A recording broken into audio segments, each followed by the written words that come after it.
Let me go back to the last generation Moto X. That had a beautiful 4.7-inch display. It had a really interesting design, and people just ate that thing up like nothing because it was such a great phone, and it had super great specs, and somehow the battery life was amazing. Even though it was a dual-core processor, a 720p display, it was just a great, fantastic phone, and it ran near stock Android.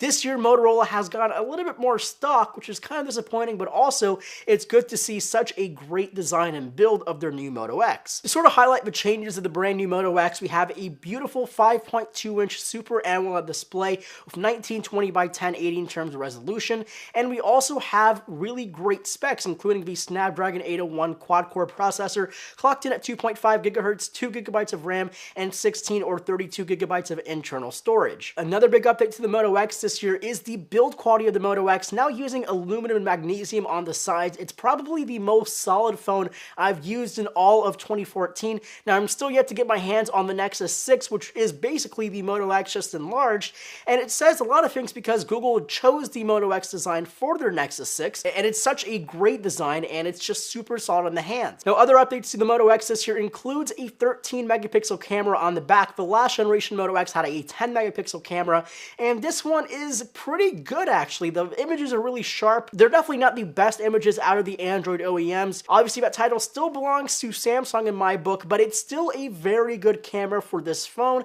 and it does take 4K UHD video, which is a big plus. Now, in terms of the software experience, the Moto X delivers one of the best software experiences I've actually had in all of 2014. Again, it's running basically a near stock form of Android 4.4.4 KitKat, and they've already announced 5.0 availability within the first 30 days of 5.0 being available, and that was last week, so we have 3 more weeks until this phone is going to be running Android 5.0. So the software itself on this generation of Moto X running Android 4.4.4 KitKat is probably the smoothest software experience of KitKat I've had, and it's just a very simple experience. Now, you still have things like Moto Voice and Moto Actions and all these great things that make the Moto X a very appealing device for just not your standard Android OEM market, but also just something to add on top of stock Android. Now, the performance of the Moto X for 2014 is pretty top-notch in its class. I mean, again, it has the 801 Snapdragon chip, runs 2 GB of RAM, and a near stock form of Android. So basically,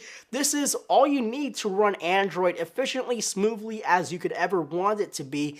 And again, just everything really loads really quickly. Browsing the web is really fast. Now, one thing that did bother me a little bit with the Moto X for 2014 is there is no app kill switch when you're actually multitasking. Now, the reasoning behind that is Android 4.4.4 KitKat and above has this toggle switch where apps that are not currently running will not be sucking that much juice, very similar to iOS 8 and all of the iOS that has multitasking in it, that really it won't drain your battery for running multiple applications. You'll only be draining batteries when you're actually using the applications on screen and not in the background. Now, the next segment is all about battery life on the brand new Moto X, and I'm not super happy to say that the battery life is basically the same. Even though it has a bigger battery, the brand new 801 chip is not as power efficient as the X8 architecture that the Moto X first generation had, and that results in less battery life, or really the same battery life runtime as the last generation Moto X. Now, that's not saying it's bad. I'm still getting about 4.5 to 5.5 hours of on-screen time, depending on how hard I use that phone,